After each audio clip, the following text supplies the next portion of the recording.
పరదాల మాటున సీక్రెట్గా నిర్మించిన రాజభవనం పబ్లిక్ అయిందా? ఋషికొండ ప్యాలెస్ గేట్లు పబ్లిక్ ఓపెన్ చేసిన కూటమి సర్కార్ నిజానిజాలను నిగ్గు తేల్చనుందా? లోపలున్న విశాలవంతమైన సౌకర్యాలను చూసి ప్రజలు నిర్ఘాంతపోయే పరిస్థితులు నెలకొన్నాయా? కొండను తొలిచి నిబంధనలు తుంగలో తొక్కి మరీ అక్రమంగా నిర్మించుకున్న ఈ ప్యాలెస్లో అడుగు కూడా పెట్టకుండానే జగన్ దిగిపోయాడు అంటూ కూటమి శ్రేణులు ఇప్పుడు ట్రోల్ చేస్తున్నాయి. ఇంతకు వైసీపీ సీక్రెట్గా కట్టించిన ఋషికొండ భవనాలను ఇప్పుడు ఏం చేయబోతున్నారు?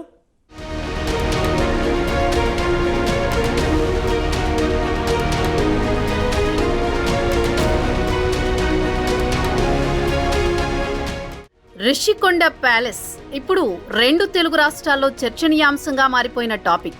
ఋషికొండ వైపు అడుగు పెడితే అరెస్టు చేసేవారు ఎన్నికలకు ముందు. ఇప్పుడు ఋషికొండ ప్యాలెస్ గేట్లు ప్రజలు చూసేందుకు ఓపెన్ చేశారు. అత్యంత విలాసవంతమైన 6 బ్లాక్లు మైండ్ బ్లోయింగ్ గా ఉన్నాయి. 500 కోట్లతో కట్టారని, లక్షలు విలువ చేసే కమోడ్లు పెట్టారని జరిగిన ప్రచారంలో అబద్ధమేం లేదు. హైదరాబాద్లోని ఫలక్నుమా ప్యాలెస్ లోనూ అంత లగ్జరీ సౌకర్యాలు ఉంటాయో లేదో చెప్పడం కష్టం. టూరిజం పేరుతో కట్టేసి సీఎం క్యాంప్ ఆఫీస్ కు బాగుంటుందని సిఫార్సు చేసుకునేందుకు రంగం సిద్ధం చేసుకున్నారు. గవర్నమెంట్ మారడంతో ఇప్పుడు జగన్ అక్కడ అడుగు కూడా పెట్టలేకపోయారు. కానీ ఆయన చేసిన దూబారా అంతా బయటపడుతోంది. నిజానికి ఋషికొండ మీద మంచి టూరిజం కాంప్లెక్స్ ఉంది. దాన్ని కూలగొట్టి ఇష్టారాజ్యంగా ఋషికొండను తొలిచేసి కనీస అనుమతులు లేకుండా భవనాలను నిర్మించారు. ఈ వ్యవహారం సంచలనం సృష్టించింది. అక్కడ నిబంధనలు ఉల్లంఘించారని నివేదికలు కూడా వచ్చాయి. ప్రస్తుతం కేసు కోర్టులో ఉంది. అయితే ఈ ఋషికొండ నిర్మాణంలో జరిగిన ప్రతి ఉల్లంఘనకు బాధ్యుడైన అధికారిపై చర్యలు తీసుకోవడం ఖాయంగా కనిపిస్తోంది.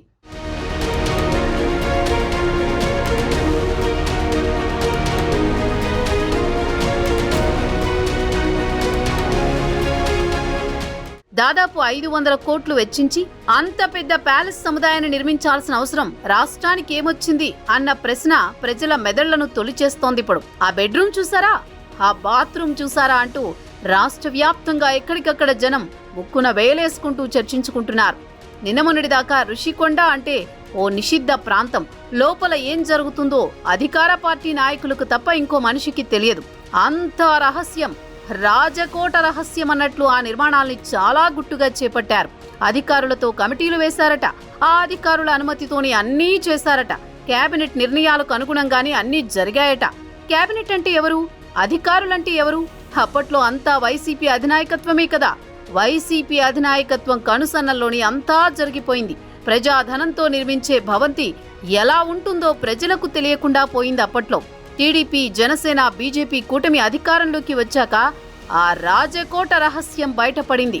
టీడీపీ ఎమ్మెల్యే గంటా శ్రీనివాసరావు, జనసేన నేత సందీప్ పంచకర్ల, మరికొందరు కీలక నేతలు మీడియా ప్రతినిధుల్ని వెంటేసుకుని ఋషికొండపై నిర్మించిన ప్యాలెస్ సముదాయాన్ని చూసి ప్రపంచానికి చూపించారు. ఆ ఫ్యాన్లు, ఆ ఏసీలు, ఆ బాత్ టబ్లు, ఇటాలియన్ మార్బుల్స్, బెడ్రూమ్లో ఖరీదైన మంచాలు, వామ్మో ఇంత లగ్జరీనా? ముచ్చటపడి కట్టుకున్న ప్యాలెస్ లో కనీసం అడుగు కూడా పెట్టకుండానే జగన్ దిగిపోయాడంటూ సర్వత్రా చర్చించుకుంటున్న పరిస్థితి.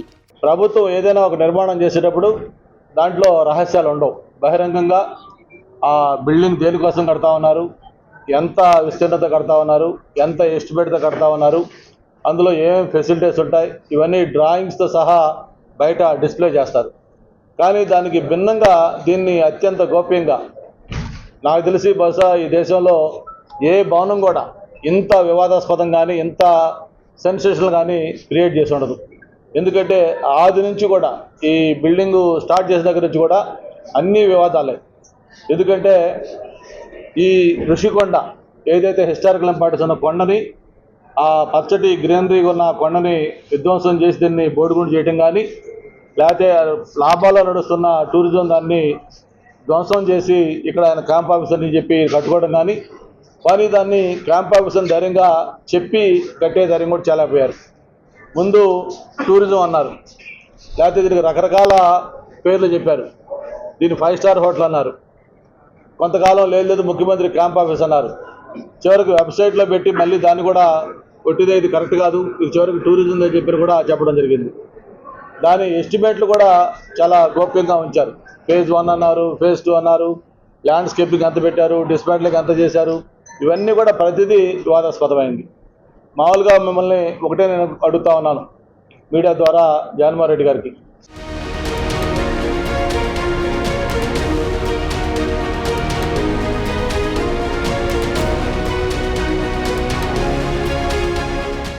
ఋషికొండపై గతంలో హరిత రిసార్ట్స్ ఉండేవి. వీటి ద్వారా ప్రభుత్వానికి ఏడాదికి 8 కోట్లకు పైగా ఆదాయం వచ్చేది. అయితే జగన్ వచ్చాక హరిత రిసార్ట్స్ ను పడగొట్టి ప్యాలెస్ నిర్మించారు. ఇక ఈ భవనాలను మళ్లీ హరిత రిసార్ట్స్ గా మార్చుదామన్నా దీనిలో ఎక్కువ గదులు లేవు. అలాగని భవనాలు చిన్నవి కావు. ప్రస్తుతానికైతే ఇది ఉపయోగించుకోవడానికి పనికిరాని తెల్ల ఏనుగు వంటిదే. దేనికో దానికి వాడుకున్నా వాడుకోకుండా అలా ఉంచేసినా దీనిపై జగన్ ఖర్చు చేసిన 100 కోట్లు వృధా చేసినట్లవుతుంది. దీనిని ఇప్పుడు ఏ విధంగా ఉపయోగించుకోవాలో కూడా అర్థం కావడం లేదు. త్వరలో సీఎం చంద్రబాబు నాయుడు విశాఖ పర్యటనకు వచ్చినప్పుడు ఆయన స్వయంగా చూసిన తర్వాత దీనిని ఏ విధంగా వాడుకోవాలో నిర్ణయించే అవకాశం ఉంది. 7 స్టార్ హోటల్గా మార్చి టూరిజంకు అప్పజెప్పే అవకాశం ఉందని ప్రచారం జరుగుతోంది. దాని వలన ప్రభుత్వానికి ఎంతో కొంత ఆదాయం వచ్చే అవకాశం ఉంటుందంటున్నారు. చూడాలి మరి ప్యాలెస్ ఫ్యూచర్ ఏమవుతుందో అన్నది.